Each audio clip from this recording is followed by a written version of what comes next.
Madeline, thank you. Let's bring in now Brianna Lyman, correspondent for The Federalist. It was interesting in that little clip that we heard from former Vice President Kamala Harris.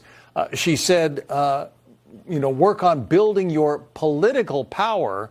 And I know that she also talked about keep building coalitions. When she says that, Brianna, what do you hear?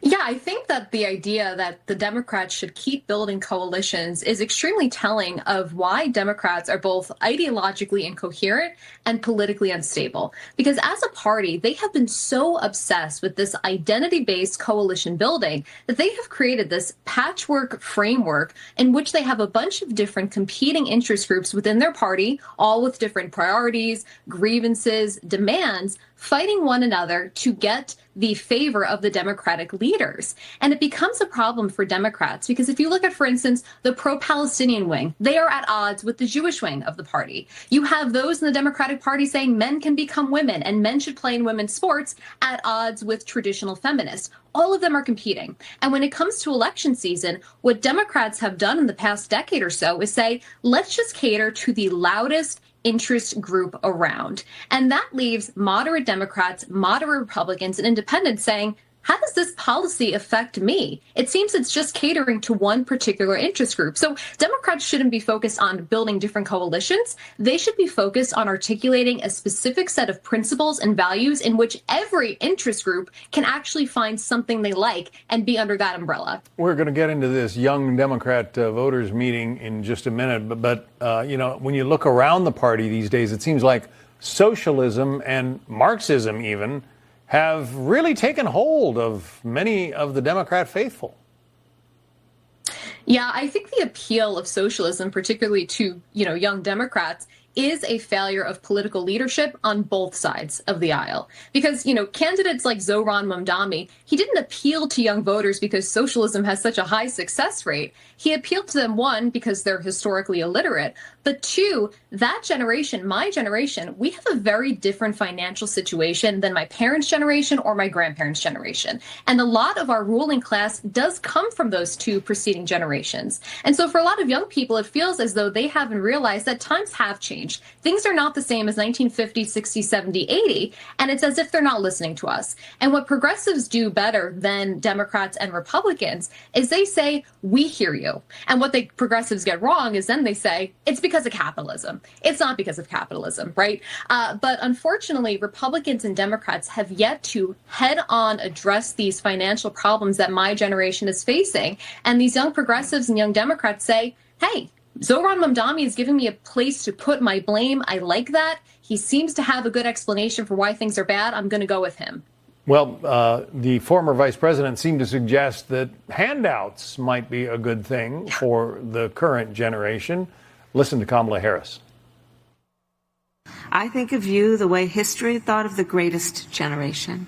Remember when our country made a decision to invest in their future with the GI Bill, affordable housing, and economic opportunity.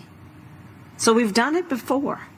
And in this moment, I believe it is time we do it for you. So more money for Gen Zers, I guess. I guess that's the short statement there. What do you think about that? I think it's extremely insulting to compare my generation to the greatest generation is both historically inaccurate and an attempt for Kamala and the Democrats to try and curry favor with young voters. And she talks about entitlements. Look, at the end of the day, the country that we love, not the country that she loves, but the country that we love is not founded on a government that can give out entitlements.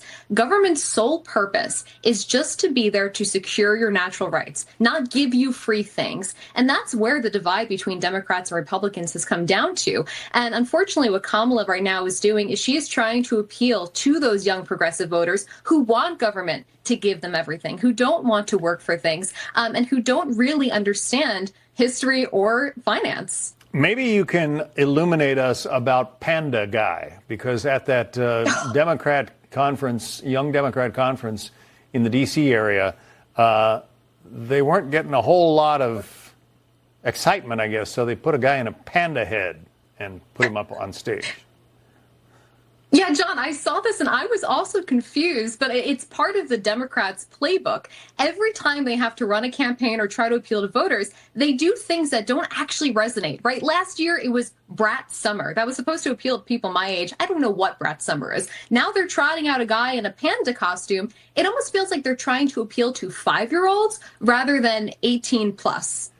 It may explain why the opinion of the Democratic Party, according to the latest Fox News poll right now, stands at only 42%. That's favorable, 57% unfavorable. That's a 10% change in the unfavorable rating since October of 2019. Brianna Lyman. Brianna, thank you. Thank you. A former top Biden staffer reportedly answering all the questions House Republicans asked.